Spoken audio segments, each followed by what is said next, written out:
This is They Create Worlds, episode 246, The History of Commodore, part 3. If anybody wants to find me, I'll be in the last place you would look. In a place where people used to be, a land that's called reality. You'll find me there. Welcome to They Create Worlds. I'm Jeffrey, and I'm joined by my co-host, Alex. Hello. We return to you fed, refreshed, and ready to tackle the horrors of Commodore 3 before we even contemplate the horrors of Commodore 4 Plus. We get to do it not alone, but with a live studio audience in Internet land. Hello, Twitch chat. We welcome you back after our brief dinner hiatus and all the shenanigans you get to enjoy now. Indeed, this is our third part of our look at the history of Commodore. Being honest, at this point, I can say this is going to be the third of 4 parts on the history of Commodore. It is one of those rare 4-parters. I think we've only done 2 4-parters ever that are officially 4-parters. The Atari we did, and then the history of everything that we did once. Don't think anything else is officially a 4-parter, though obviously there are other subjects that if you string together multiple episodes across multiple years, you could consider them 4 or even more parters. However, this is the last one we will be streaming. In addition to the fact that we've been going for quite some time, 6 hours, it'll be 8 hours probably-ish by the time we're done with this, with an hour dinner break thrown in there somewhere. In addition to the fact that it's just a very long time, there's also the fact that I should do some more research on the 1990 to 1994 period if it's going to be its own episode. There's plenty of sources out there to give it a full treatment, but if this had been 3 episodes, it would have been a slightly higher level views. It'll be good to get straight all of those Amiga 300s and 600s and 1200s and 4000s, not to mention the CD-TV and the CD32, and do that full spectrum of nonsense justice. That will be the next episode. We'll actually announce what the next episode is after a live stream, which we haven't done the past couple of live streams, because it'll be a continuation. But we are going to move right along into 4 parts, of which this will be the third. For those of you who might be listening to this as they come out, as opposed to, live streams, we left off in a high note for Commodore. They started off with money troubles, calculator stuff, all sorts of crazy, decided to play around with computers. Kinda worked, kinda didn't.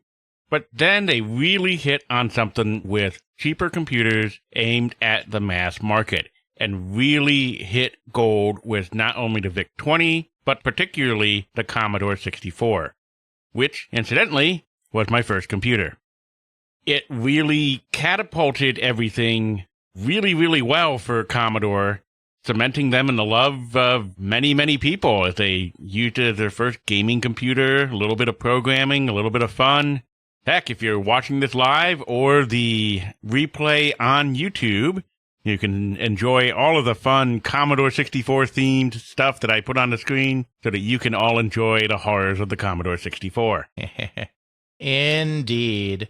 Yeah, I mean, it was a high point in a lot of ways, though at the same time, it did plant the seeds of destruction for the company at the same time as well.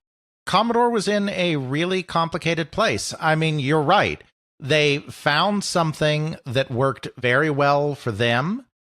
They conquered a low-end market that until Commodore helped define it, I'm not sure anyone was really fully cognizant that it could exist in that way. Obviously, they were joined in the market by other companies. Obviously, the British had been doing it even before Commodore had in the United Kingdom, but as we've talked about in other episodes, that UK market was a very different kind of market, so it doesn't necessarily coalesce one-to-one.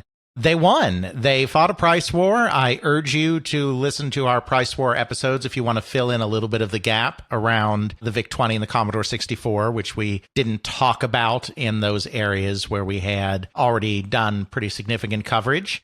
Their revenues just kept growing and growing and growing. In 1982, the year that the VIC launched, they had earnings of $304 million and a net income of just over $40 million. In 1983, now these are fiscal years. Commodore's years end June 30th, just so you know. So all of these years are years going from July to June. In 1983, that revenue more than doubled to $681 million, and profits had a similar jump all the way up to $88 million. Then the year ended 1984, which of course is encompassing Christmas 1983 when the Commodore 64 and the VIC-20 are humming on all cylinders. The biggest year Commodore had ever had and would see again for some time, $1.2 billion in sales, $143 million in net income. Truly phenomenal growth for a company that had been in the doldrums. The stock had gotten as low as the single digits and now was trading in like the 60s or something like that. Irving Gould surely had a lot to be happy about. Jack Tramiel certainly had a lot to be happy about. But at this time, they weren't, unfortunately, really happy with each other. There was a personality clash that had probably always been there between Jack Tramiel and Irving Gould, but really bubbled over now that the company was successful. We've already talked about Jack and the way he preferred a company to be lean and mean. We also talked about how I really do believe that that goes back in large degree to both his experiences in the Holocaust, when you really had to look after yourself because who else was going to. Also his experiences with Atlantic Acceptance, in which he got in with people that led him astray. It's an open question, not legally, but an open question historically, whether he knew that he was being led astray or not. But either way, regardless of his level of culpability, he was led astray by other people who wanted to do fancy financial shenanigans. I think both of those experiences made Jack someone who wanted to keep the company very small, very tight, very controllable entirely by him. He was, as we've said, the CEO of Commodore International, which had a series of subsidiaries. Technically, there were presidents below him of both Commodore International and of Commodore Business Machines in the United States. Those levels of management were revolving doors. Jack would hire presidents, I think because Irving Gould wanted him to. Jack, I don't think, really wanted to have presidents.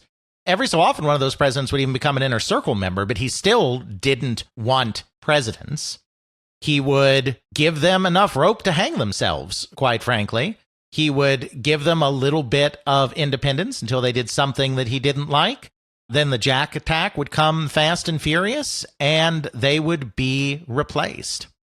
I don't think this sat well at all with Irving Gould, because I do believe, especially with what happened after Jack left, which of course we're building up to, I believe that Irving Gould wanted the company to grow and become a traditional big company, because that would lead to an ever-rising stock price and finally probably a certain stability level of stock price if Commodore became an IBM-type company. I think a lot of the pressure to have presidents and to have structure was coming from Irving Gould. I think Jack resented it and didn't want it. But I also don't think that Irving Gould thought that Jack alone, or even perhaps Jack with help, was necessarily capable of taking this company to the next level. It's one thing to be a scrappy fighter when you're a $10 million company, a $50 million company, and a $100 million company. But we're talking about a company now that is fast in 1983 approaching a $1 billion company. I don't think Irving saw Jack as the manager for that kind of company. And quite frankly, he's absolutely right. Jack would not be the right manager for that company because he doesn't delegate. He wants to keep tight control. He's approving all expenses of $1,000 or more. You can't do that in a big company. It doesn't seem like Irving Gould really wanted Jack out necessarily. Jack as a figurehead, Jack as somebody rallying the troops, pushing hard, keeping a vision going and trying to direct everybody towards that vision, could be a very effective CEO. That's something that we have harpened on many times on this podcast, where you have someone who's a really good creative and has the vision of here's what we want to do, here's what we want to accomplish, here's the kind of product that we want to produce. And then you have someone who's really good at the business side and goes, this is how you actually accomplish that. Here's how you structure everything so that things are done smoothly, so that we have good production, good this, good that, and we have a structure that can support that vision. If Jack wants to control both of those aspects and not delegate, then that's going to lead to an implosion. Sure. And I mean, he's not really a product guy either. He's a deal maker. He understands sales and marketing. He can drive a company in a direction. He can push people. He pushed the company into computers for the masses, not the classes. He has those kind of attributes. But he's not a product guy either. He's more useful to Irving Gould at a big company as this kind of CEO figurehead than he is as a day-to-day manager. Gould kept trying to bring in people to be president, and Jack would keep firing them. This was starting to make Gould very uncomfortable. Gould did not like some of the things that Jack was doing in the middle of the price war. He didn't like all of the chaos that sometimes followed Jack as he double-crossed distributors and retailers. One of his last kind of big coup de grace against Texas Instruments, which we talked about in our Price Wars episode, just not in our Commodore episode, was when he cut the price of all of Commodore's peripherals for their Commodore 64 and I think also for the VIC-20 in half. Because that was the last area where Texas Instruments was still making money. And so he was going for a kill shot. He didn't just want to beat them. He wanted to murder them. He still remembered the calculator wars that absolutely destroyed him. That move was pure chaos. Because as with all of his price moves, which we again talked about in our Price War episode, he never gave warnings to people who already had stock. So they would be stuck with inventory that was overpriced. It caused chaos in the marketplace, and it seriously ate into margins because that was a good business, the peripherals business. There's a reason it was the last place Texas Instruments was still making money. It was a good place to make money. It was also during this time that a very infamous hit piece came out in Forbes magazine. Not one that it seems like Gould instigated, but one that Gould absolutely participated in. We made reference to it earlier. It was titled Albatross, and it was all about how Jack Tramiel was unfit to run a large company. It talked about all the chaos in his wake. They quoted one of his many ex-presidents, Jim Fink, who said that a good company has strong barons and a strong king. At Commodore, there are only weak barons and a strong king, because Fink was one of the many presidents that was chased out because he wanted to do things at the company, and Jack would not let him. This is also the article where Gould talked about how he bragged, really, about how he kept Jack Tramiel on a tight leash and wouldn't let him take any real risks.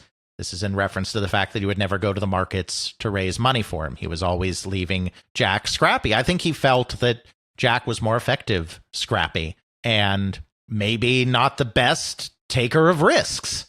So this was kind of the situation. So that article, which Gould participated in but didn't instigate, also got him thinking that maybe this isn't my guy.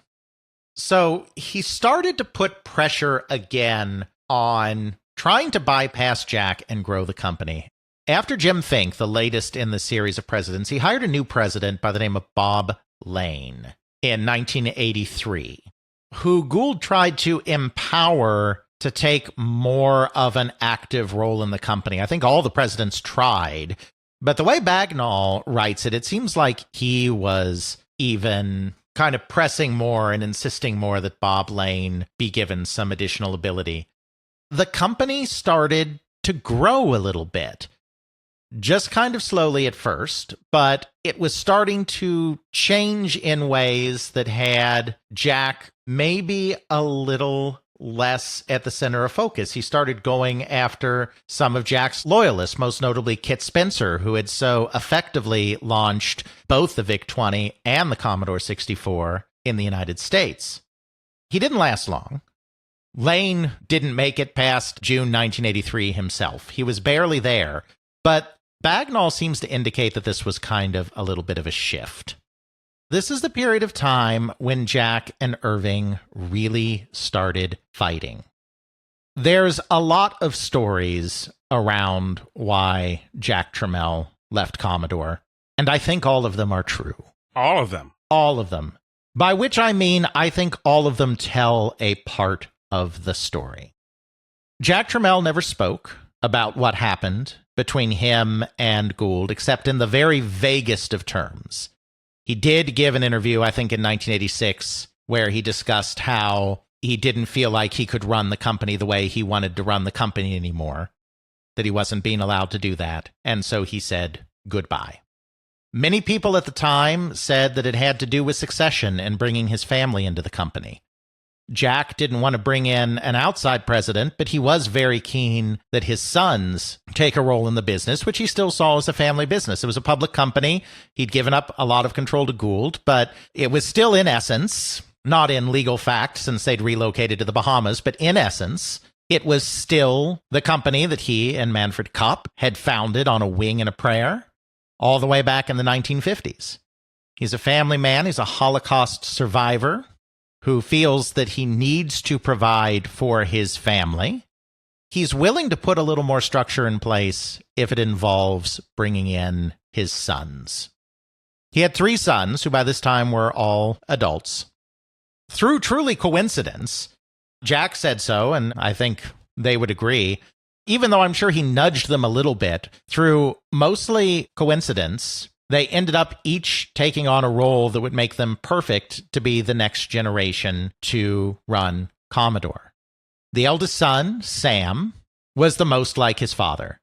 He didn't have his father's vision necessarily, but he was hard-nosed like his father. He looked a little like his father, and he had been kind of groomed to be the runner of a company, like to actually run a company.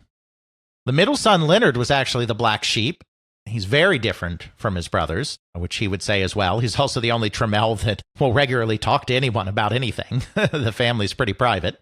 He was the black sheep, and initially the direction he took, I don't think, is one that his father particularly cared for, because it wasn't business-oriented. He decided to get a physics degree and advanced degrees in physics, not just stopping with one. But through working summers at Commodore while he was pursuing his advanced education, he did start to get integrated into the product development apparatus of Commodore. Even though he wasn't strictly a computer scientist or an electrical engineer, he was a sciencey person. He was a math and science person, a physics person. So he was actually well situated to take on a product development role.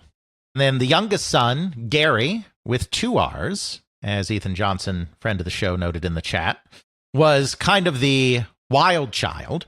This is according to Leonard, of the group. As the youngest child, he tended to be able to get away with more. So I think he tended to be more of the partier, but he also went into finance and actually managed the personal financial holdings of the Tramel family. So he had a business guy, a product guy, and a finance guy. The perfect triumvirate to move in on a company. But Gould wasn't about having a family company. He wasn't about having a Tramel company. He wanted a big, stable business with stock worth lots and lots of money that would allow him to maintain his lavish, globe-trotting lifestyle. Commodore was not his only investment. It's the one we always focus on as video game and computer historians, because that's our focus. He had his hands in many pies, but Commodore was an important one of those, and he wanted that to be a big, serious company. I don't think he saw a Tramel family company as meeting that standard. So one of the things that people always say is that there was a dispute between Gould and Tramel about the family. Leonard Tramel, as I said, the only member of the family that will ever talk, denies that this was the catalyst. From a certain point of view, it probably wasn't the catalyst in the sense that that wasn't the straw that broke the camel's back. It wasn't the thing that led them to have a board meeting not long after the January 1984 CES, in which Jack Tramiel was summarily dismissed. I mean, it wasn't the catalyst probably in that sense, but it was part of it. At that very CES, which was a very tense one that was so tense that Jack Tramiel actually left in the middle of it, drove off in the Ferrari he had recently been gifted by his family for his birthday, and essentially left the company at that point, even though the dismissal wasn't official until a few weeks later. Bob Russell, one of the engineers who was working the booth near the private meeting room where the two of them were talking, heard a very strident argument between Tramel and Gould that was all about the family being part of the company. So despite what the Tramel family says, I mean, they're obviously a little biased. I think that that's a huge part of it as well. What Leonard Tramel says is that the final straw that broke the camel's back in this big final conversation that they had that neither Irving nor Jack talked about in their own lifetimes was over the use of the company plane. Commodore had a company plane. For a while they didn't, and then they did again. The pet jet, Irving Gould used it whenever he wanted to, as part of maintaining his lifestyle. I mean, he was the chairman of the company, so it was legal, but still, he wasn't just using it for company business. Obviously, the company itself used it for business as well. Jack Tramiel once nearly died in it when a defect in the coffee maker caused the cord to the coffee maker to slowly fray until the point that turning it on created a spark that caused an electrical fire. Truly nearly died, not even kidding. According to Leonard, they had a huge argument because Jack thought that it was unethical the way that Irving was using the plane, and Irving was like, well, I'm going to keep doing it. And then Jack was like, well, I'm not going to be at a company that's like that. I believe, Leonard, that conversation happened, but I do think that that is truly a straw breaking the camel's back kind of situation. It was about that level of control. Jack was losing control, and I think he used this as a pretense. This is the issue, the use of the company plane, that he used as an inflection point or a tipping point to talk about control of the company. So I think they're all true. I think there was a struggle for control of the company. I think Irving was not confident in Jack's ability to lead a billion-dollar company. I think Irving wanted the company to grow into a more mature management structure that Jack was blocking. I think Jack felt very frustrated that he couldn't run the company the way he wanted to. I think there was huge tension because he wanted to bring his sons in and he wasn't being allowed to. I think that he deliberately blew up about the plane because it served his purposes in furthering this conversation. Gould was not necessarily trying to get rid of Jack, though I don't know that he was particularly disappointed when Jack was gone. Well, yes and no. I think there were parts of not having Jack around that he was happy about, but I also think there were parts of Jack that he missed. We're not getting to the final years of the company in this episode. That'll be episode 4. But when he brings in his last president, Mehdi Ali, it does seem like that he was trying to get a mini Jack. He didn't really get one, but it feels like that's what he was trying to get.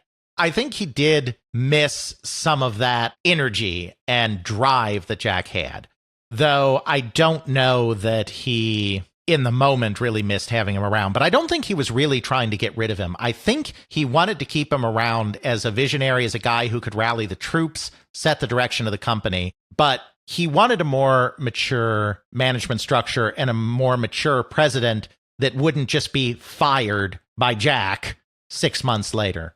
According to Bagnall, they were actually starting to have discussions, even while Jack was still there, about bringing in a new president serving under Jack by the name of Marshall Smith. As it turns out, when Jack decides to leave the company, they do bring in Marshall Smith to actually be the CEO of the company.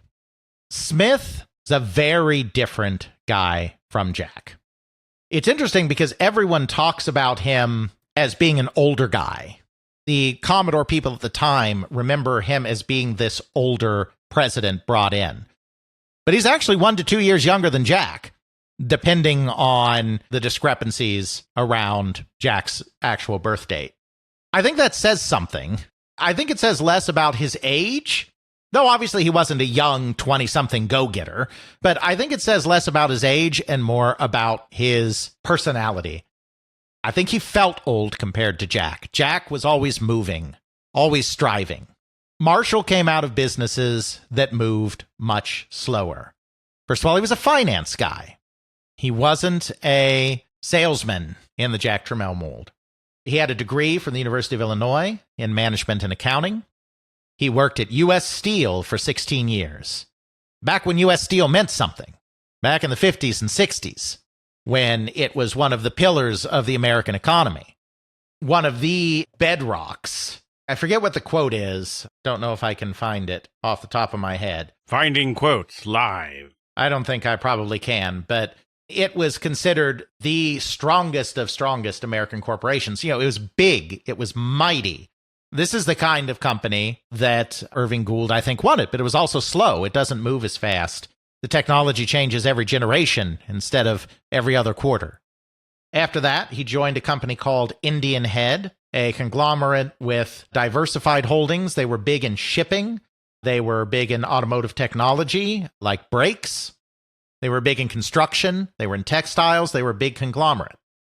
He started as an assistant controller, he's a finance guy, then moved up to assistant general manager of their specialty vehicle division, then was corporate vice president and controller, 1972 executive vice president, and then 1974 became president and chief operating officer of the company. That same year, I believe, but certainly somewhere in that area, the company was purchased by a Dutch conglomerate, Thyssen-Bornemisza. Fun fact, we talked way back in the first episode about Irving Gould's investments, one of them in a company called Stedman Industries. That company was also in the shipping business, just like Indian Head and just like Thyssen. I didn't follow through in the newspapers far enough to see if they actually did end up buying out Stedman, but at the very least, they made an offer to buy the company while Irving Gould was still there and was still the chairman. We know that Irving and Marshall were friends at the time that he was thinking of bringing him into Commodore. Yeah, that's probably how they met each other, was through Thyssen-Bornemisza. Okay, they did do the purchasing, yes. So Interpool Limited was the Bahamian shell corporation that Gould eventually created to take Stedman to the Bahamas. So Stedman became Interpool Limited in the Bahamas, and then, yes, Thyssen-Bornemisza purchased them. I'm glad you did all that research, SM Oliva. I am mortified that I didn't look at it before we did these episodes, but you're here, so we've got it covered. Again, Computer Chronicles Revisited, it's an amazing blog. Yes, it's going through episode by episode through the classic show Computer Chronicles, but each episode is not just summarizing or revisiting the episode. There is a huge amount of contextual history that is provided in each blog post as well. So, an absolutely phenomenal blog. Check it out. We'll be adding it to the show notes. Indeed. So they knew each other through that avenue. This was the kind of steady executive that Irving Gould wanted. He still wanted perhaps a visionary like Jack as CEO if he could keep him, but he was willing to settle for a Marshall Smith as CEO and president who was dependable, who knew finance, who knew marketing, and who knew how to staff up and run a big company. Of course, the thing he didn't know a thing about was computers. It turns on. Yeah. This is something that we see across many of these companies, including Atari. There was a time when it was thought that business is business is business. There's truth to that in a lot of fields. I don't know that there's truth to that in video games and in computer games and in computers. They move so fast that you have to have some idea of where you're going. You don't need to know every last in and out to be the boss, but you need to have some idea of where they're going. Would you say it's fair that business is business for any traditional, slower-paced company where change is not dramatic, where things don't change month to month, year to year drastically, where how a company operates one year can be very different from how it operates another year? We see this with technology because that's what we're in, but I imagine there's other industries where there is a lot of change that happens, and unless you have a vision, you can't actually function in that industry. Absolutely. I would absolutely agree with that. But the change was made at the height of the company's success, where Jack Tramiel had vanquished all comers. Jack Tramiel was no longer at the company. The company was, quite frankly, starting to lose its way a little bit. This period of great triumph was actually masking an equal period of kind of great disaster. There were a few things that happened at Commodore, both immediately before and immediately after the transition. In all honesty, I think while Jack was distracted by the power struggle unfolding between himself and Irving Gould in 1983, marketing got its hands on the latest product that engineering was working on and drove it in a very bad direction. You see, Jack didn't really believe much in marketing people. I mean, there were some that he trusted, like Kit Spencer, who launched the VIC-20 and the C64 in the US.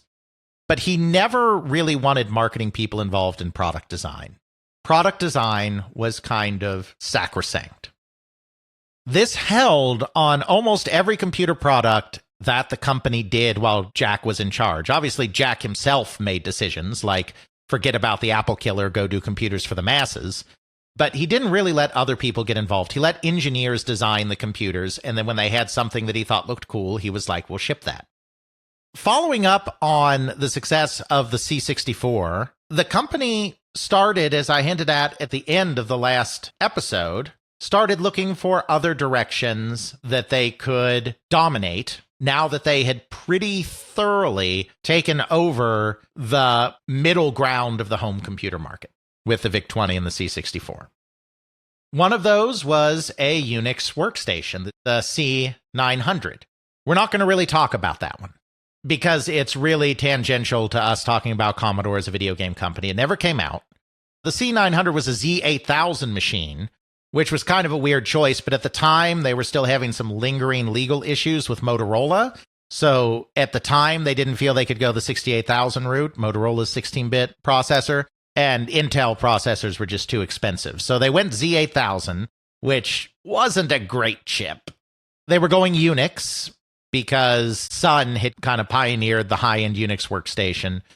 There were lots of delays, the constant brain drain, and constant switching between multiple projects and whatnot was kind of taking its toll. So there were a lot of starts and stops. It also corresponded when the period where there was turmoil with Jack was leaving, so it just kind of faded away. It was never released.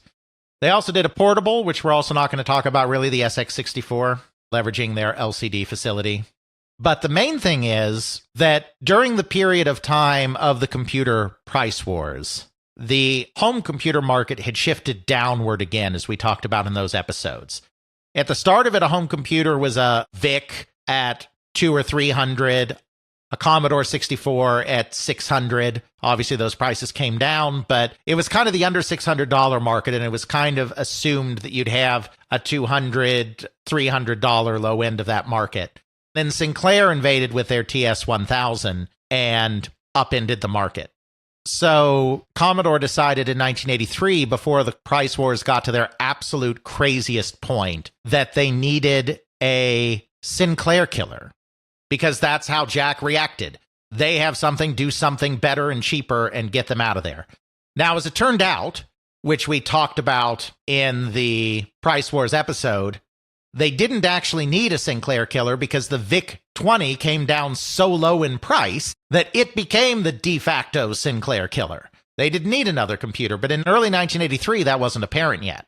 So they started down this path, and they created a new chip at MOS Technology called the TED, which was short for text display. This was a video chip with integrated sound hardware that was very similar to the VIC-2, but it removed the sprite capability.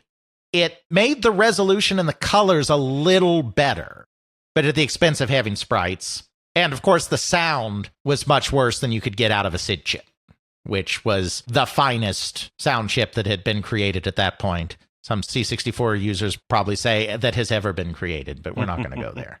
It was pretty good. It was pretty good. I mean, no shade on the SID. I did enjoy some rockin' C64 music. Indeed. No shade on the SID chip at all in this stream. Did I leave the intro screen for Necromancer just sitting there playing and running on loop, listening to the music?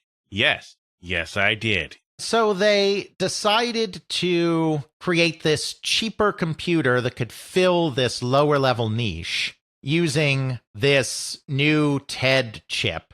Not 6502 anymore because they had made some upgraded versions of them, but either a 7501 or an 8501, which were just essentially more advanced versions of the 6502. Unlike most other projects that the company did, this one got a little bit in the hands of the marketing people. The marketing people decided that they really needed to do a multi-pronged assault. So it ended up growing in an unwieldy direction, ended up becoming 3 different projects. The Commodore 16, which was closest to the original conception as a Sinclair killer. The Commodore 116, that was very similar but slightly more advanced and was seen as a TI-99 4A killer, because why not? Remember, this is at the beginning, earlier in 83, before the full effects of the price war were known. Then something to compete with the Atom computer, which was making waves for being a complete package with built-in software, or at least software that came with it and you just plugged in a cartridge and played it, known as the Plus 4. Here's where things get ugly. The Plus 4 was envisioned as this great low-cost computer with included applications for doing basic things like word processing that was actually housed in ROM on the system itself. That sounds good. Well, here's the problem. The market didn't really want that. The market was madly in love with the C64, which was selling like gangbusters. Again, we'll have to do a market study just like we did on hotcakes to see how gangbusters really sell. It was selling hundreds and hundreds of thousands of units. Software makers were flocking to it. It was becoming the main de facto game machine, and it had come down in price precipitously. The Plus 4, as well as the C16 and the C116, were not compatible with the C64. Not compatible how? Just like the software wouldn't run, or there were too many changes to it that you would have to make? No, not compatible. You could not run C64 software on a Plus 4 because it had a completely different video chip. The TED didn't have sprites. There was no way, and it's not an expandable computer either. It's not like they could build a daughter board that had a VIC-2 on it. I don't think anyone would have bought it if they did, but it's not expandable, and it just has this TED chip. It doesn't have sprites. It is completely incompatible with the Commodore 64. Its introductory price, because of the software they were shipping with it, was $299, which at this point, I believe was more expensive than the Commodore 64. So I can't play all of my favorite games on it, and I have a middling word processor and VisiCalc wannabe built in, and it probably doesn't do that well at all. It's a disaster. They sell a few of them in Europe, because Europe is so Commodore mad, particularly Germany and the United Kingdom, that they'll take just about anything that Commodore throws at them. But it's a massive bomb, and they were banking on this as being the next big thing. This wasn't just a little side project. They were manufacturing these Plus 4s like crazy. This was the successor system. This would be the next thing after the Commodore 64 to take them forward in the market. It was the biggest misstep, perhaps, that Commodore ever did. I mean, they made some missteps around various Amiga products too, which we'll get to at some point. But this was really bad. They took a bath on the inventory. They lost money like crazy. Now, this comes at the same time that they were doing these price wars. The Commodore 64 is still popular. And the Commodore 64 is absolutely still selling, and they're still making money on it. But the margins aren't what they used to be on the hardware and on the peripherals. because of how much they cut the prices. Then at the same time, you have Marshall Smith coming in and building the big company that Gould always wanted, hiring a lot more managers, hiring a lot more marketers, hiring a lot more engineers. The company is getting big. The new product is not working, and the old product doesn't have the margins that they would prefer it had. Make another C64. It's your only hope. You put it all together, and after having a $143 million profit in fiscal 1984, they have a $113 million loss in 1985 on sales that fall from $1.2 billion to $883 million. So they lost a significant chunk of what they were bringing in. Yeah, and they went immediately into losses. After that great triumph, they plunged into a massive loss in fiscal 1985, which, remember, is ending June 30th, which means the holiday season we're talking about is 1984.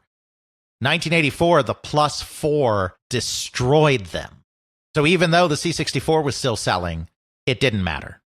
After that, the company got the message a little bit, because what everyone was telling them is, why did you put out this C16 and this +4? The C16 didn't do great either, but they hadn't banked on it to the same degree, so it didn't matter so much as the +4. Why did you give us these incompatible systems when what we really want you to do is give us the next version of the Commodore 64, fully backwards compatible with more powerful features? They finally, in 1984, turned their attention to doing that by starting a project that is, yes, the Commodore 128. Yay! However, they do that in a kind of funky way, because the logical thing that people probably wanted out of a Commodore 128 was a Commodore 64 with more memory, hence the 128, and then expandable beyond that. Fix that circuit board problem. Yeah, fix the circuit board problem, because the C64 board was compromised by having to fit in a VIC-20 case, which they decided was a mistake, and did also end up with them inadvertently erasing the high-speed lines for the disk drive, as we talked about in other episodes. So get it in a better case, and then use one of the more advanced 6502 variants that ran at a higher clock speed. That would allow people to play some of the latest Commodore 64 games that were already starting to push the bounds of what the system could do, and play them at a decent speed and extend the life of the system. But that's not what they did. Instead, they decided to take an approach of a Frankenstein's monster computer that would have a C64 mode that was 100% compatible. And I do mean 100% compatible. Bill Hurd, a brilliant engineer who was a fascinating character, high school dropout, alcoholic by his own admission, but a great engineer who just intuitively understood system design.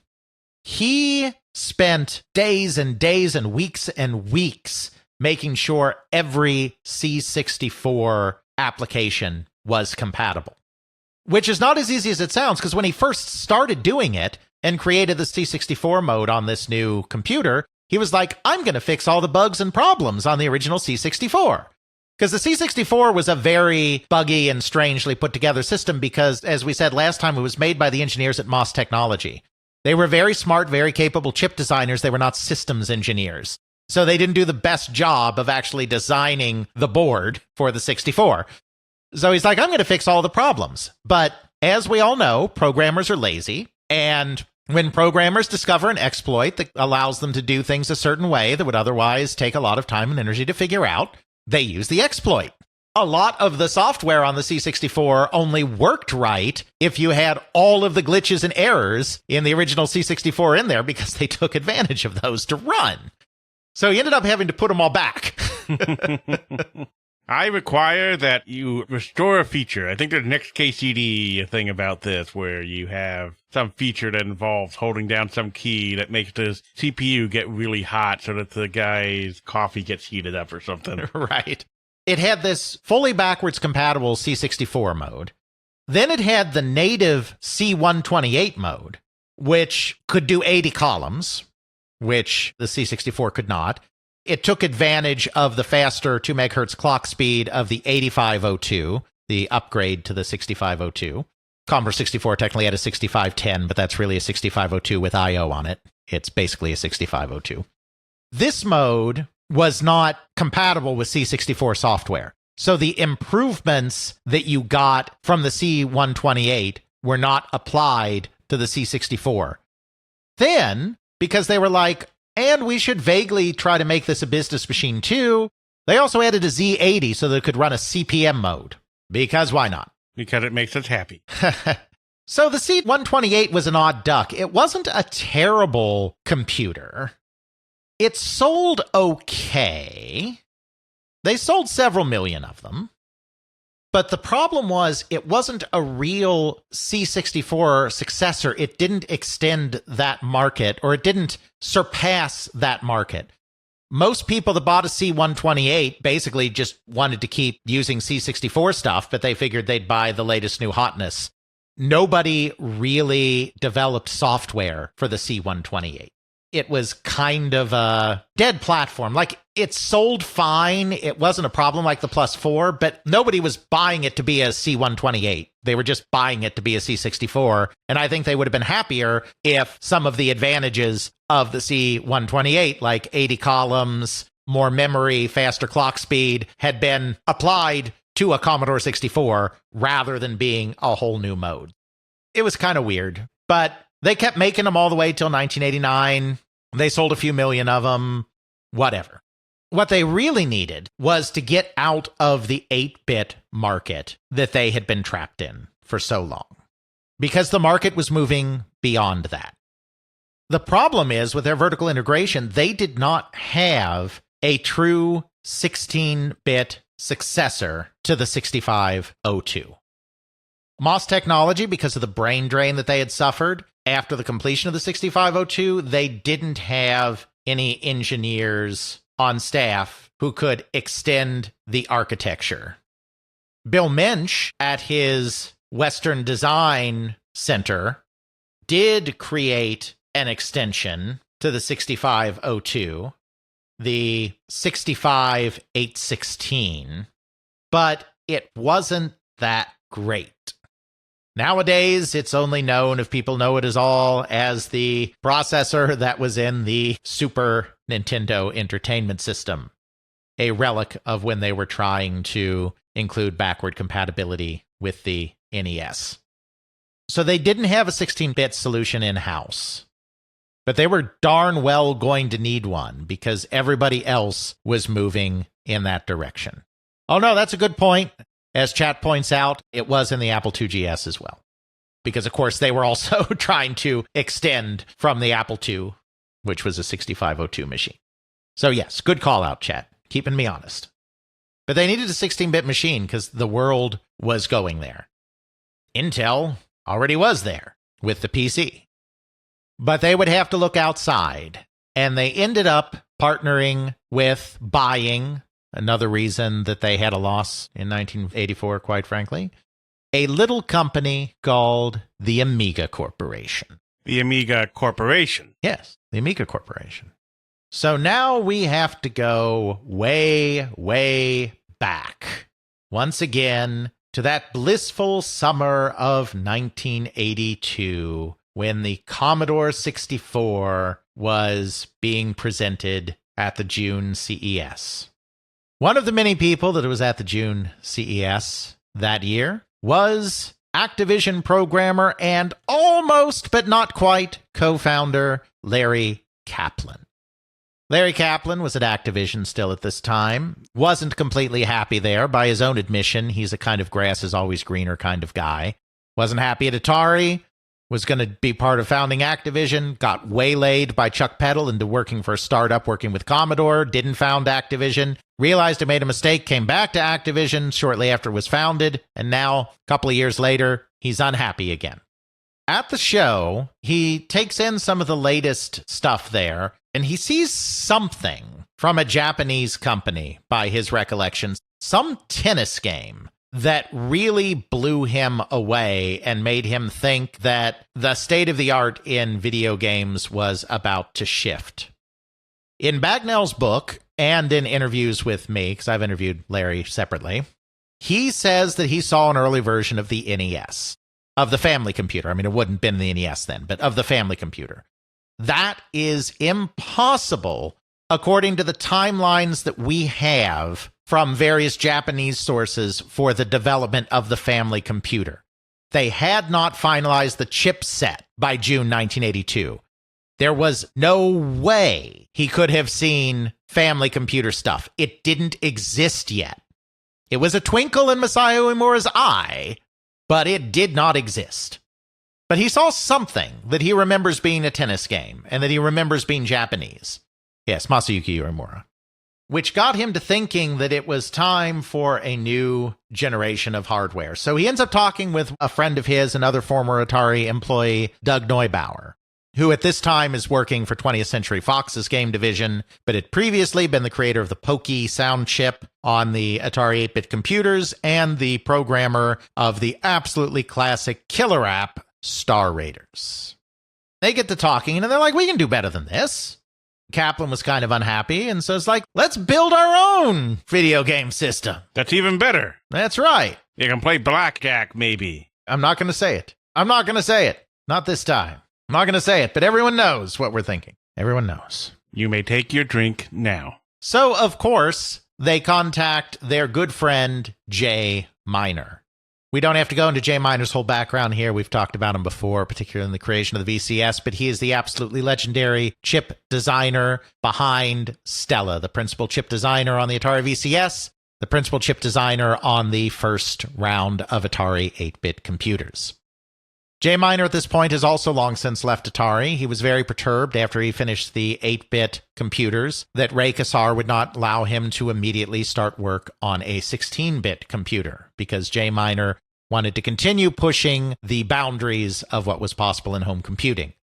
Kassar's argument was, we don't even know how the 8-bit computers are going to do yet because this is before they were even widely released. Let's hold on a second and see. Miner didn't like that, so he left.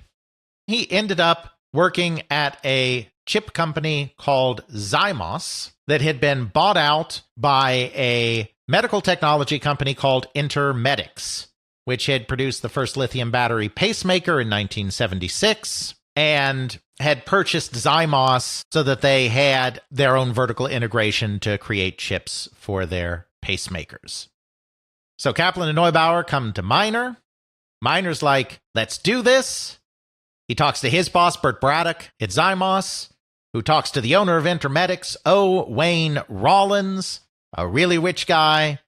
Rollins agrees to fund this venture, which at this point is going to be a relatively cheap 8-bit, that's right, 8-bit video game system that is better than the competition and can make them lots of money and can also source its ROMs from Zymos, which means that that subsidiary also gets lots of money. Sounds great. Of course, they need someone to run this. They have Kaplan, who's a great game designer. They have Neubauer, who's a chip designer and a game designer. They have Miner, who's a great chip designer. They need someone to run the company. So Wayne Rollins conducts a search through headhunters, and they end up discovering a VP of marketing at Tonka Toys, David Morse. Morse is another interesting fellow in the history of video games. He has an electrical engineering degree, so he's a little bit technical, but then he went on to Tufts School of Marketing to get a marketing degree, then ended up working for Tonka. Tonka, of course, was most well known for its Tonka truck, its big metal dump truck. At this time, they were in the process of redesigning it to be plastic instead of metal, as it had been historically, to bring down costs. Morse wanted to go even further with his background in technology. He wanted to get into electronic toys, maybe put some electronics in those old dump trucks, maybe build other electronic toys. Tonka was somewhat conservative at this time in that regard and turned it all down.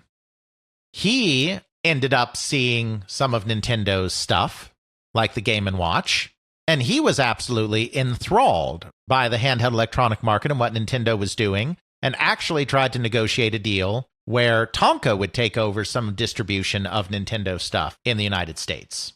But the company turned him down. So he was kind of dissatisfied. He was kind of feeling a little entrepreneurial, feeling like the company he was at wasn't listening to what he thought for sure was the future of this toy business stuff. So when a headhunter came calling about this new startup, he was like, that sounds great. I'll go do that. So he joined a company that was at this time called High Toro, because Rollins had a company called High Tech Ventures that had several off-the-shelf companies ready to go, one of which was High Toro, and so that's the one they got. Rollins brought it into operation in October of 1982. Well, the makeup of the company changed very quickly. Rollins asked Kaplan to approach Nolan Bushnell about being on the board. Nolan Bushnell told Kaplan, it's like, well, you should come work for me. We can do it better than they can. Kaplan, being the grass is always greener guy, was like, okay, I'll do that. Then realized that Bushnell was not going to do any such thing and was still under his non-compete after he was put on the beach by Warner. So that didn't work out, and he ended up going back to Atari to be a VP of software. With Kaplan gone, his buddy Neubauer also left, so he was not actually involved in the creation of the system either. To compensate, Jay Miner brought in his good buddy Joe DeCure, who had also worked on the VCS and the Atari 8-bits, and then they hired an engineer from Apple by the name of Ken Nicholson. The team expanded on from there. I won't go into everybody who was on the Amiga team, but those were some of the first hires. Rollins had been hoping to get a relatively cheap 8-bit video game system. Miner was interested in really actually doing an absolutely state-of-the-art 16-bit computer. That wasn't going to fly at High Toro, which was very shortly renamed Amiga Corporation. But Morse, who was in charge of the company, wanted something more than a cheap 8-bit system himself. He wanted something that could do really great animation. He wanted people to be able to play living cartoons up there on the screen, basically. The way to do that was basically to take some technology that Miner was exposed to because he had a friend at Singer Link, the subsidiary of Singer Industries that created flight simulators. Yes, that Link. Link trainers. He had a friend at Singer Link who showed them some of their latest systems. This is where he kind of fully learned about the concept of bit blitting. It may not be where he first learned of it, because he's a pretty savvy guy, but it's definitely the place where he, after seeing it, that he first thought this would be possible in a video game system / computer. Now, I'm not a technical guy, so you'll have to excuse me if I completely mangle the idea of bit blitting.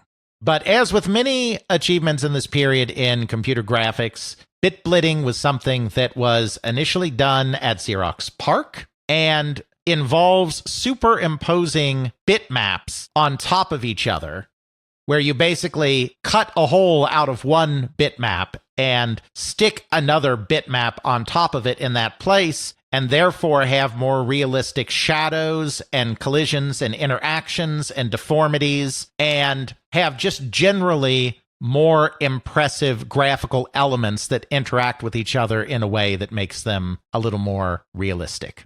Called bit blitting, that's what the PARC people called it, so chips that did that were called blitter chips. So Miner knew he wanted a blitter in this machine, which is a chip that's just specifically dedicated to doing these bitmap transforms and causing the whole thing to not slow down to a painful crawl as you're superimposing all these bitmaps on top of each other. Very state-of-the-art for 1983. Singer Link was doing it in a system that cost tens of thousands of dollars, but because they were selling big systems to the government, they also didn't have any incentive to miniaturize all that technology. After examining the Singer Link system, probably not in super detail, but at least getting a look at it, Miner was convinced that he could reduce all of that circuitry into a chip or a portion of a chip. So they got to work on what was going to be ostensibly a cool cutting-edge 16-bit video game system, but that Miner always harbored in the back of his mind ambitions for making into a full computer.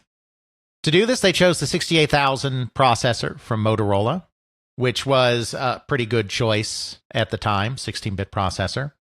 And they created 3 custom chips, all named after a portion of their functionality. The Porsche chip, which had the interfaces for all the ports on the system. The Daphne chip, which was the display adapter, DA, Daphne, and Agnes for address generator. Some of these chips had other functions on them as well because there were more pins available, but those were the 3 chips that they had to bring together. In the meantime, to raise some capital, they'd come up with a new joystick design that they were going to use on the video game system. They decided to sell that separately as an add-on for current generation video game systems.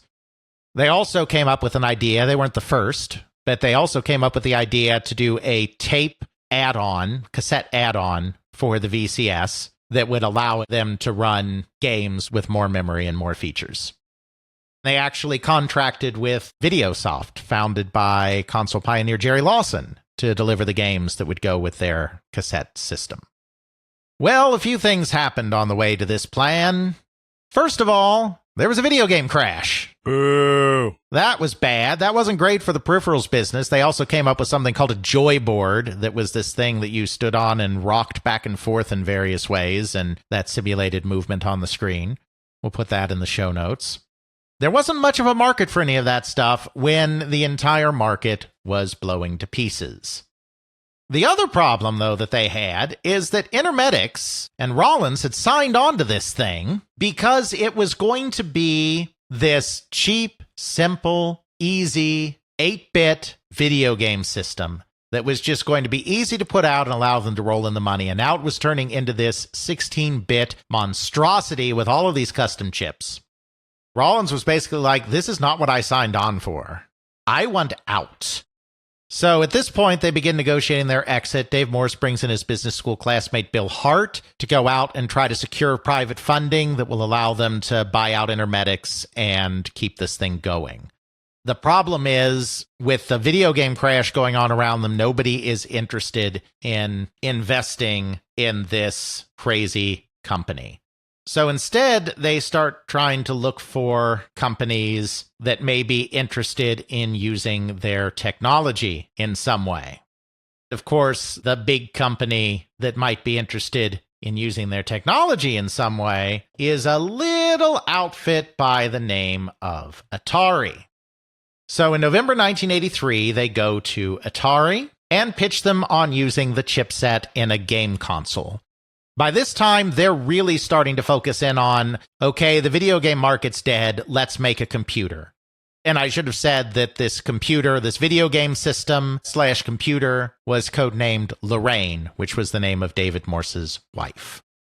They're going to make Lorraine into a computer. There had always been some functionality in there to put a disk drive and a keyboard with it. It's almost as if Jay Miner wanted to go there all along. But now they are officially going to make this thing a computer. So they have no problem going to a video game company and being like, hey, why don't you invest in us, license our technology, whatever, to use in the video game system? They knew that Atari was kind of desperate for video game stuff. The 2600 was on its last legs. The 5200 had not successfully picked up the mantle. So it kind of made sense that they might want a 16-bit system.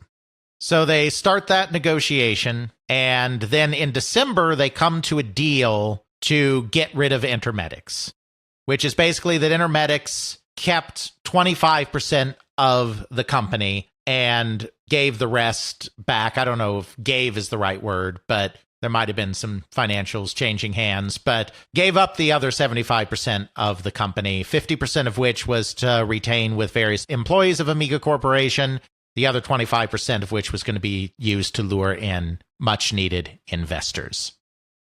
Meanwhile, work continued on the computer all along. They're hiring a lot of people in hardware and software to keep going on this thing.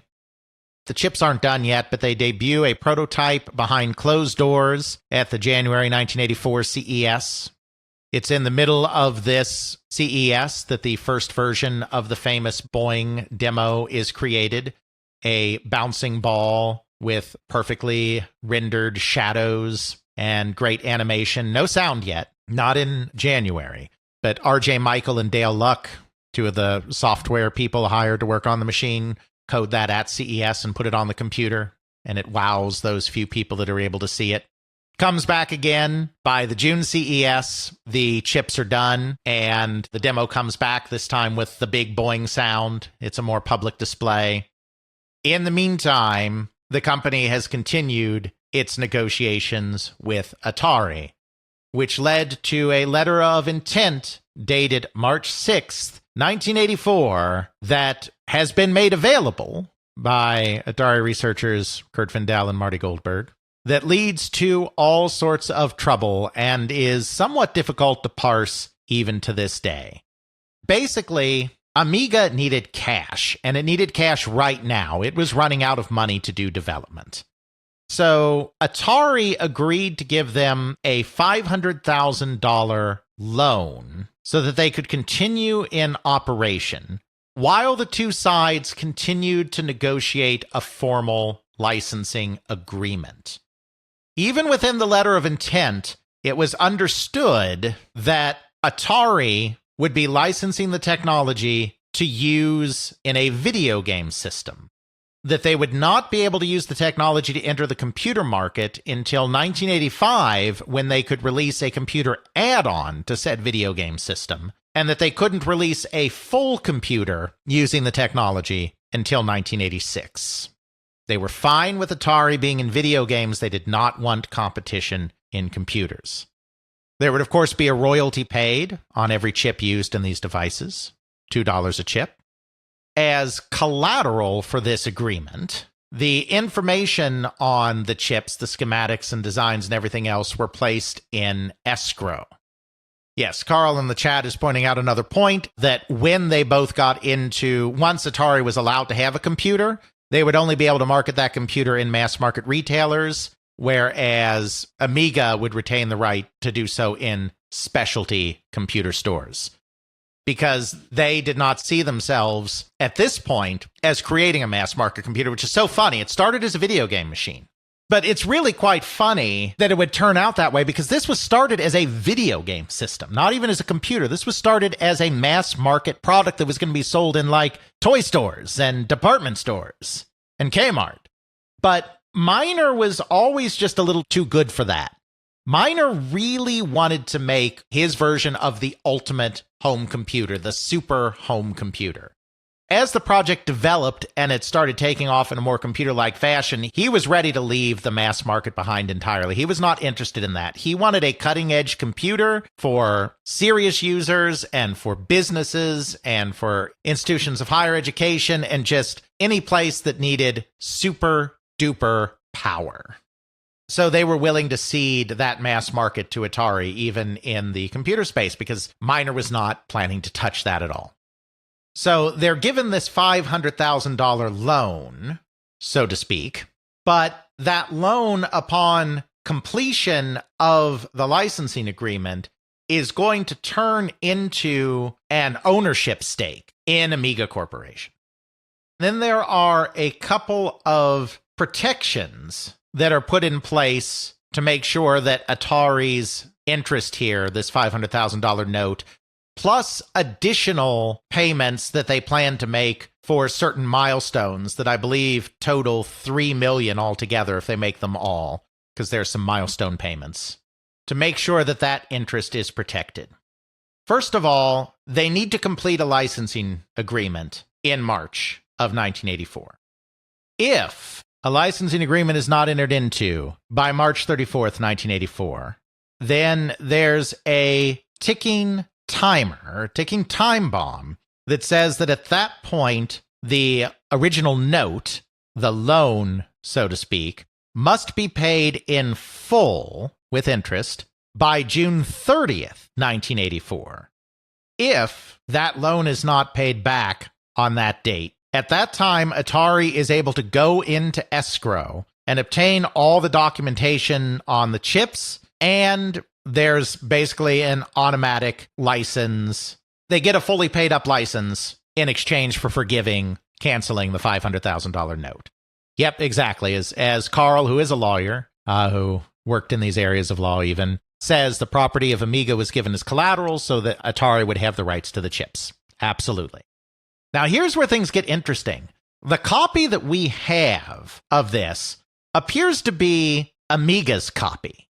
In this particular clause, there is a last sentence that says it is not intended that Atari receive back the $500,000, but instead that Atari get a license for the chips as set forth herein. In other words, Atari doesn't want to be paid back for the note.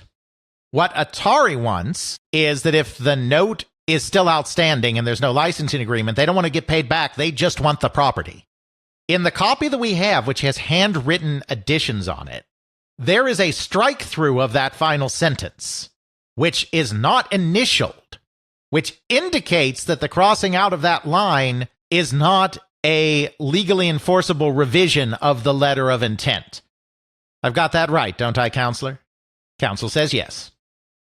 The other thing that's interesting is further down, there's another clause that speaks to even if there is a licensing agreement signed, and all of that goes as it's supposed to, if development and delivery of the chips is not completed on or before September 1st, 1984, Atari may elect to convert any loans, any notes, into equity of Amiga Corporation, or declare the notes immediately due and payable and retain the license once again, except there is a slight penalty for Atari in that case, which is that they have to pay $4 per chipset instead of $2.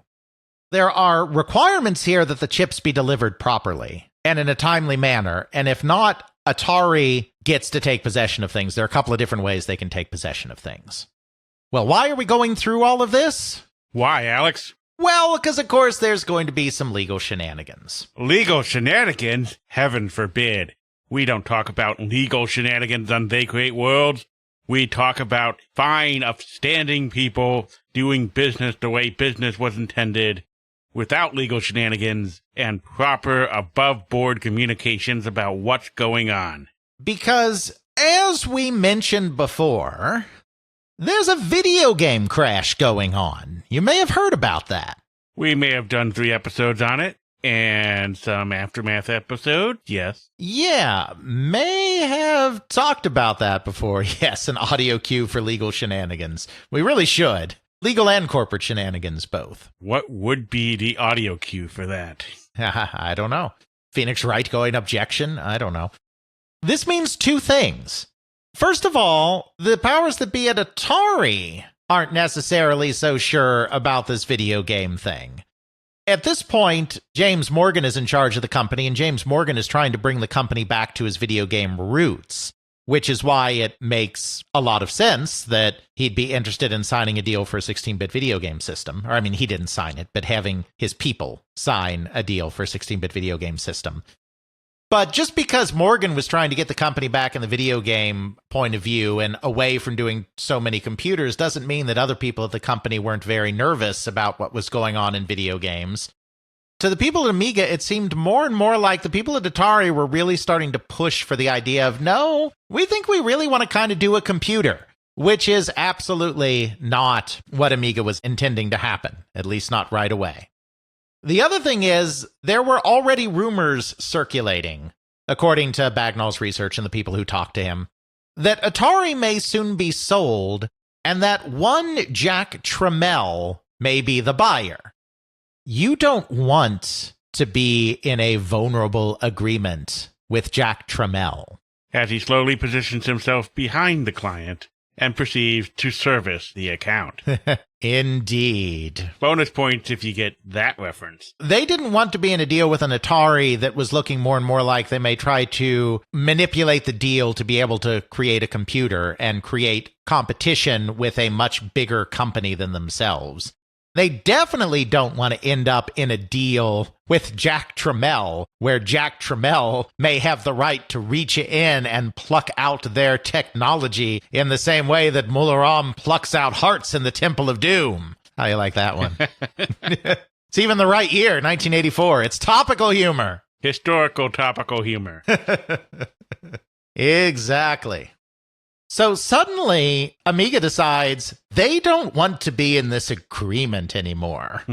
Unfortunately, they don't have a lot of options, but they did manage to convince themselves, which seems to go against the plain reading of the contract by our lawyer, Mr. Carl Kuras of the Video Game Newsroom Time Machine. that the only way out, that if they just repay the note, they can get out of the deal. That doesn't seem to be what the contract says. Oops. But that is what they think. But they're also kind of aware that that's not exactly what the contract says either. This is what they decide to do. First, they have to find somebody else to pay back the money. The reason they got the loan in the first place is they couldn't afford to keep going on the computer. So they need to find somebody who will pay back the money. They're continuing to try to meet. Venture capitalists still don't want anything to do with them. They do actually meet with Tramel Technologies at one point, which is Jack's new company that's about to become Atari Corporation. They didn't like that meeting very much, and that didn't make them feel any better when they started hearing rumors a little bit later on that Jack was going to buy Atari. But they do end up entering into negotiations with Commodore. Commodore is very interested. Commodore is willing to advance them the money they need to pay back Atari with interest. Which leads to a rather hilarious scene on the 29th of June, 1984, which has been immortalized in deposition. At some point, we will see the entire Atari Amiga case. We haven't seen the entire Atari Amiga case yet, but Marty and the late Kurt Vendel did excerpt this specific page. Led to a hilarious scene at the Atari offices on June the 29th, 1984, where David Morse showed up with a check, summoned down the president of the company, John Farrand, and said, "Here you go. Here is the check. We are paying you back in full before June 30th, 1984. And by the way, the chips don't work anyway, so you don't want them. Okay, thanks, bye." Farrand's like, "No, wait a minute. No, we actually don't want your money. We're not going to go into escrow. We promise. We're happy to give you more time. You can keep working. It's okay." Then David Morse is like, "But we have a check. You like checks." Then John Farrand's like, "I'm not sure I'm authorized to receive a check." So they have this back and forth, and Farrand gets one of the lawyers, Knuspagger, and they eventually kind of sort of take the check. Kind of sort of take the check. Yeah, I think they end up taking the check. I mean, maybe just Morse leaves it there and runs away. But the check is delivered, and they claim that the chips don't work. I haven't seen the full deposition yet, but I think what they try to claim in the following legal proceedings, because there are legal proceedings, once Jack takes over Atari and his son Leonard Tramel finds the original note, and then they're like, "Oh, this is interesting. We need to do something about this." Yeah, there's a lawsuit. And apparently what they claimed in the depositions that followed is that the agreement with Atari was for Lorraine, and that the original Lorraine ended up being dismantled and didn't work right, and the Amiga 1000 is totally not the Lorraine.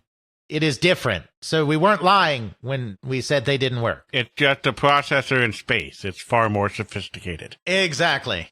I can't wait to read the whole case someday. We'll probably have to do a whole episode on the Atari Amiga case when I finally get to read that in the who knows distant future. Why haven't you gotten it now? Why indeed. But pretty gutsy move to return the check and claim the chips don't work when they do and be like, "And now our agreement is terminated." No, really, it's terminated. Please don't look here. Don't look at the man behind the curtains. Once that situation is dealt with, very loosely speaking, negotiations continue with Commodore. We don't know exactly what happened here, but we have some hearsay about what happened here. You see, Amiga was perfectly happy to license their chipset to other companies. That's what they were going to do with Atari. The original negotiations around Amiga were for Commodore to perhaps license the chipset for $4 million, give or take, as negotiations progressed. Instead, during the last day of negotiations, things take a turn, and Commodore actually pays $24 million to just acquire Amiga Corporation outright. One of the Amiga people heard from one of the people that was actually there, it's hearsay, so just throwing that out there, that during these final rounds of negotiations, people got to drinking.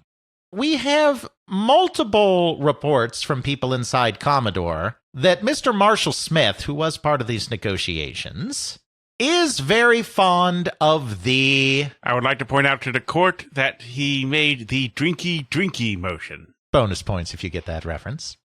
And that Marshall may have gone a little harder than the Amiga people did, and that might have played a role in a rather larger deal than was initially anticipated.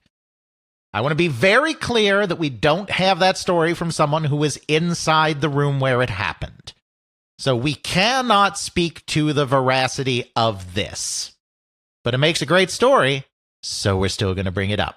And if you don't like the story, go get some research and tell us differently. Indeed. Amiga Corporation becomes a part of Commodore. The engineers remain in Los Gatos and continue working on the system, which very quickly takes on the name Amiga, more specifically Amiga 1000. They continue to get this thing ready for release.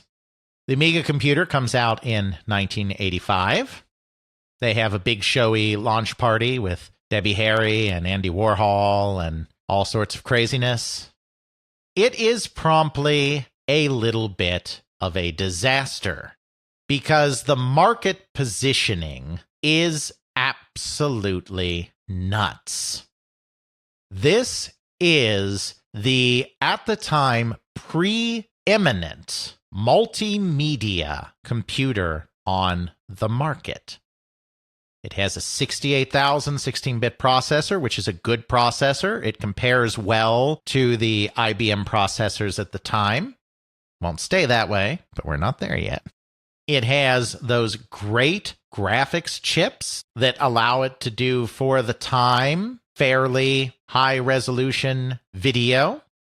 320 by 200 or 320 by 400 interlaced video with a 12-bit color palette that can be selected from up to 4,096 colors.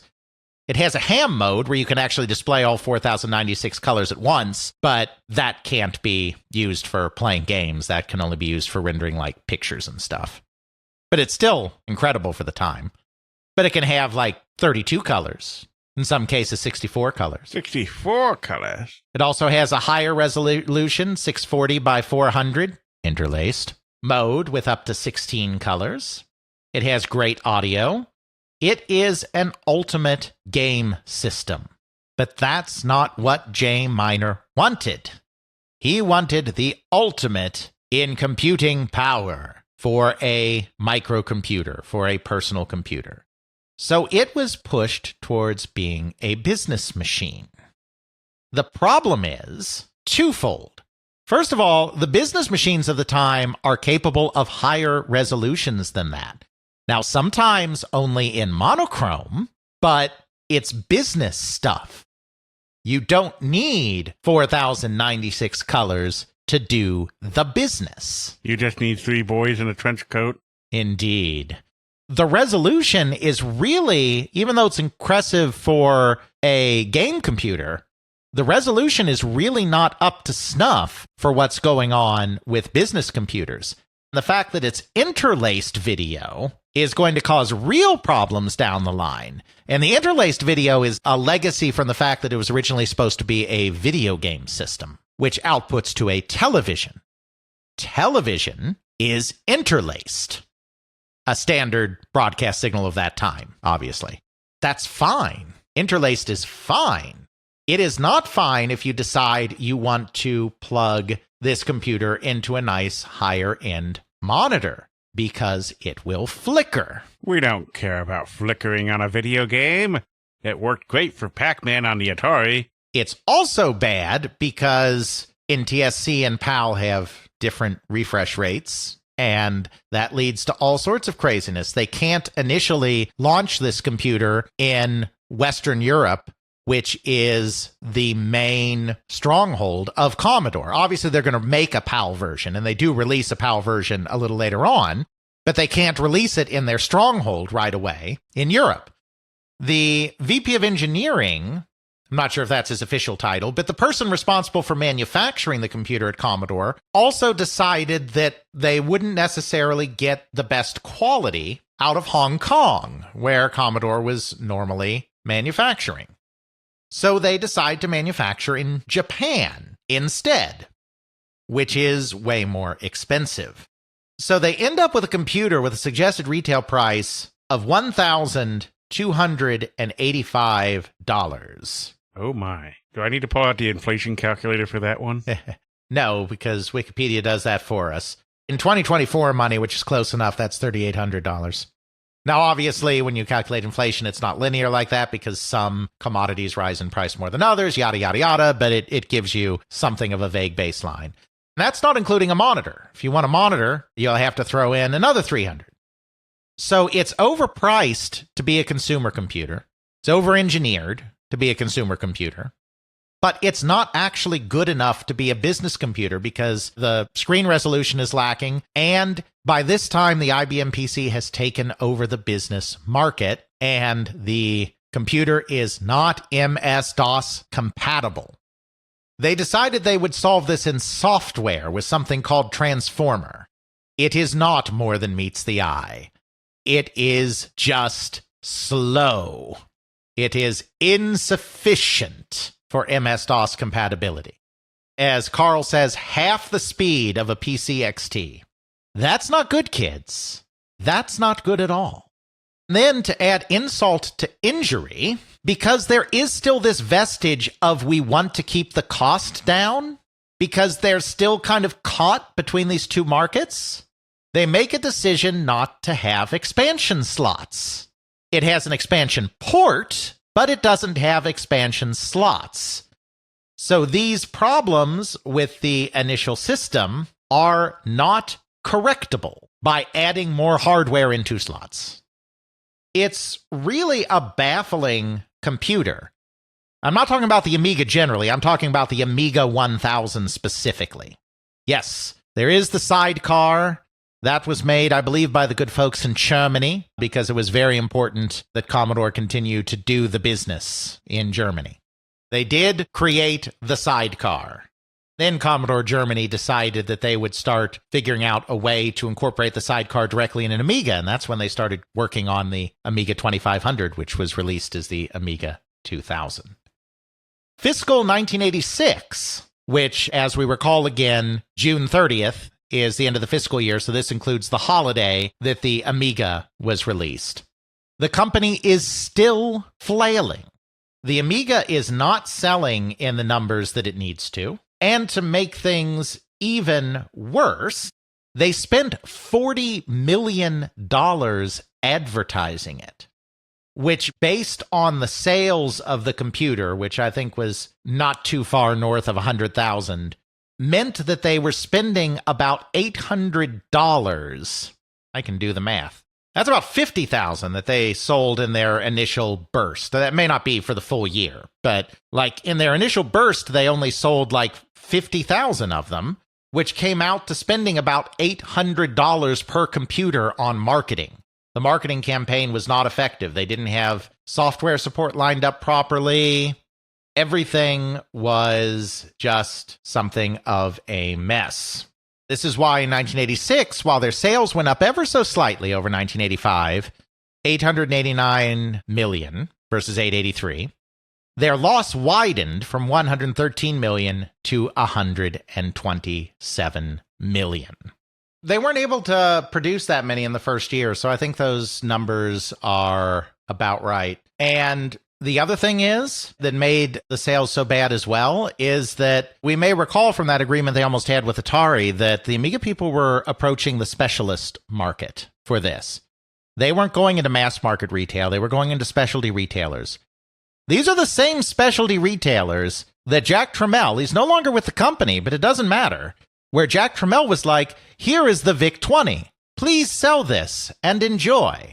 And then went into Kmart, which undercut the competition, gave them no warning, and they took a bath on hardware that they either had to sell at a price nobody wanted to buy it or had to sell at a loss.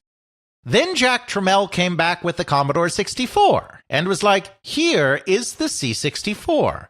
Please sell and enjoy. All the specialty retailers were like, now, you're not going to do that thing that you did with the VIC-20, where you give it to us, and then you give it to the mass market retailers, and then they undercut on price. Jack was like, of course I'm not going to do that. Please, sell and enjoy. And then he did. So the specialty retailers were no longer particularly keen about stocking Commodore products. Yeah, get burned twice by a company, you're not going to trust them at all. In a lot of sales, relationships are pretty much everything. Yep. So at this point, it looks like the Amiga is going to be a failure. The 128 is doing okay, but it's not igniting a new software revolution. It's pretty clear that the 128 isn't really going to take over the mantle of the C64. It's just kind of slightly augmenting it. The Plus 4 has been an absolute disaster. Marshall Smith has been a slow and ineffective leader that doesn't understand the market at all. He's overhired, putting too much overhead into the company. Most of the experienced management, which I didn't mention before, followed Jack out the door. Because Jack inspired some serious loyalty. I mean, he could be a tough boss to work for, but he inspired some loyalty. So most of the top talent that was at the company left to join him at Atari. So management is hollowed out. The company's too big. It's working on too many projects. Its recent launches are going nowhere.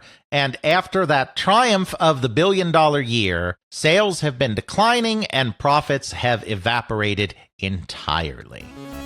In our next episode, which will not be live streamed, No! the Amiga revolution will not be televised.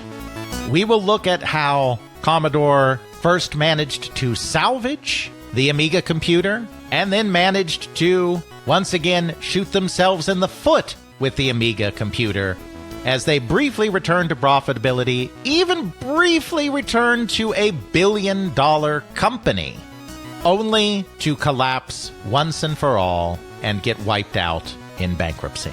Yeah, you weren't lying about corporate shenanigans with Commodore here. Oh, heck no. There are so many Commodore shenanigans, and the fact that you can just take one legal case and make it a full episode, eventually, is just shocking. It is a shenanigan-y company. The most shenanigan of companies, or are there other ones out there that can be worse than Commodore? I don't know. I mean, Sega's pretty bad. Yeah, we already covered them. Yes. All right, kids. I don't know about you, but I could go for some nice, relaxing C64 music, and we'll see you next time as we try to get the bouncing ball on They Create Worlds. Check out our show notes at podcast.theycreateworlds.com, where we have links to some of the things that we discussed in this and other episode. You can check out Alex's video game history blog at videogamehistorian.wordpress.com.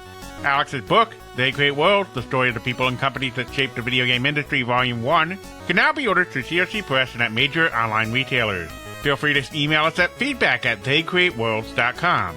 Please consider supporting us on Patreon at patreon.com/theycreateworlds. If you do sign up, please do so through the website and not through the iOS app. This saves you from the 30% Apple markup. We understand that you may not be able to financially support us, but you can still support us by leaving a review on Apple Podcasts, Spotify, or the podcasting service that you use. We now have the podcast available on YouTube. Please like and subscribe. Intro music is Airplane Mode by Josh Woodward, found at joshwoodward.com/song/airplane mode, used under a Creative Commons Attribution license. Outro music is Bacterial Love by Roll Music, found at freemusicarchive.org, used under a Creative Commons Attribution license.